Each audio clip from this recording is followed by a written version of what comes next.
എന്തെല്ലാം ഐറ്റംസ് ആണ്. ഇതാണ് യമനി മന്തി. എടാ വിഷ്ണു പള്ളയിക്കണ്ടാ, ഇന്ന് വെള്ളിയാഴ്ച ഒക്കെ അല്ലേ, നമുക്ക് ബിരിയാണി ആക്കിയല്ലോ. ഇതെന്താണ് ഡെയിലി ബിരിയാണിയാ? എനിക്ക് മന്തി മതി. അനക്ക് മന്തിയല്ലേ വേണ്ടത്, എനിക്ക് ബിരിയാണി. ഈ വാ, നമ്മൾ 2 കിട്ടും സ്പോട്ട് നമ്മൾ നാട്ടിൽ തന്നെ ഉണ്ട്. നമ്മുടെ സ്പെഷ്യൽ എന്ന് പറയുകയാണെങ്കിൽ യമനി കുഴിമന്തിയാണ് നമ്മളിവിടുത്തെ സ്പെഷ്യൽ. ട്രഡീഷണൽ ആയിട്ട് ഉണ്ടാക്കുന്ന യമനി കുഴിമന്തിയാണ്. അതിന്റെ കൂടെ തന്നെ നമുക്ക് അൽഫാം, 4 വെറൈറ്റി അൽഫാം ഉണ്ട്, പെരി പെരി ഉണ്ട്, പിന്നെ അതുപോലെ തന്നെ ഹണി ചിക്കൻ ഉണ്ട്, പിന്നെ കാന്താരി നമ്മളൊരു സ്പെഷ്യൽ ഒരു റെസിപ്പിയാണ്. പിന്നെ നോർമൽ അൽഫാം. ഈ 4 ടേസ്റ്റുള്ള അൽഫാം മന്തി ഉണ്ട്.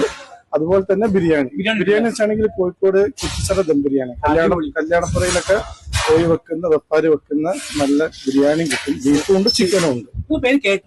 അതെ, മെയിൻ നമ്മൾ കാറ്ററിംഗ് ആണ്. നമ്മൾ ഇതുവരെ കാറ്ററിംഗ് ആണ് ചെയ്തത്. അപ്പൊ ജസ്റ്റ് ഒരു ഡൈനിങ് കൂടെ നിന്ന് സ്റ്റാർട്ട് ചെയ്യാണ്. ഈ ഒരു സംഭവം ഞാൻ എവിടെയും കണ്ടില്ല കേട്ടോ. ബിരിയാണി കൂടെ പപ്പടോ, ഇതിന്റെ എപ്പോഴും എന്റെ ഫേവറേറ്റ് ആണ്.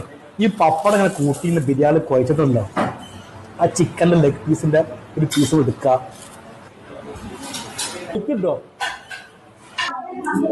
നമ്മളെ അഭിപ്രായം കൊണ്ട് കാര്യട്ടോ, ഇവിടെ വന്നിട്ടുണ്ടല്ലോ തന്നെ മനസ്സിലാക്കണം. എനിക്ക് ഏറ്റവും ഹൈലൈറ്റ് ഇഷ്ടപ്പെട്ട യമനി കുഴിമന്തി. അതിന്റെ മസാല സ്പെഷ്യൽ കേട്ടോ, അതിവിടെ പറക്കും, ഗ്യാരണ്ടിയാ. അപ്പൊ നമ്മൾ ഈ ലൊക്കേഷൻ വരുന്നത് കോഴിക്കോട് പയ്യാനക്കലുള്ള ഇമ്മീസ് കിച്ചൺ ആണ്. കോഴിക്കോട് ബീച്ചിൽ നിന്ന് വെറും 1.5 കിലോമീറ്റർ ഉള്ളു ഇങ്ങോട്ടേക്ക്.